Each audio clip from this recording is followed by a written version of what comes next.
మీరు అశోక్ నగర్లో ఎన్ని రోజుల నుంచి ప్రిపేర్ అవుతా ఉన్నారు? 5-6 ఇయర్స్ నుంచి ప్రిపేర్ అవుతున్నాను సార్. గ్రూప్ 1 గ్రూప్ 2 వీటికి 5-6 ఇయర్స్ నుంచి ప్రిపేర్ అవుతున్నాను. 2015లో అప్పుడు గ్రూప్ 2 నోటిఫికేషన్ వచ్చింది. అప్పుడు నేను ఇంటర్వ్యూ దగ్గరలోకి వెళ్ళాను. 428 మార్క్స్ వచ్చాయి. కాకపోతే ఏ జాబ్ రాలేదు. అప్పటి నుంచి ఇక్కడే ఉంటున్నాను. ఇక్కడే ఉండి ఇక్కడే హాస్టల్లో కోచింగ్, అశోక్ నగర్లో కోచింగ్ తీసుకుంటూ ఇక్కడే స్టడీ హాల్లో చదువుతూ ఉన్నాను.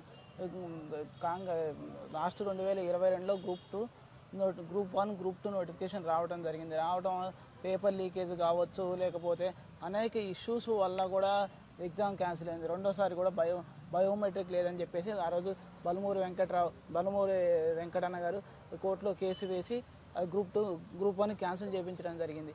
అదే కాంగ్రెస్ గవర్నమెంట్ వచ్చిన తర్వాత మళ్ళీ ఒకసారి జీవో 55 స్థానంలో జీవో 29 తీసుకొచ్చి నిరుద్యోగుల పొట్ట కొట్టే జీవోని తీసుకొచ్చి ఆ రోజు గత అక్టోబర్ నెలలో కాంగ్రెస్ పార్టీ అధికారంలోకి రాగానే అదే జీవోని తీసుకొచ్చింది. 55 జీవోని తీసుకొచ్చి 29 జీవోని తీసుకొచ్చింది. ఆ జీవోని బయట పెట్టకుండా ఫిబ్రవరిలో నోటిఫికేషన్ ఇచ్చే ముందు ఆ జీవో ఎవ్వరికి తెలియకుండా ఆ 29 జీవోని తీసుకొచ్చి ఆ 29 జీవోలో నాన్ లోకల్స్ని ఎక్కువ తీసుకొని లోకల్స్కి అన్యాయం చేసి ఎస్సీ, ఎస్టీ, బీసీ, బడుగు బలహీన వర్గాలకు తీవ్రమైన అన్యాయం చేసి ఆ రోజు గ్రూప్ 1 ఎగ్జామ్ నిర్వహించడం జరిగింది.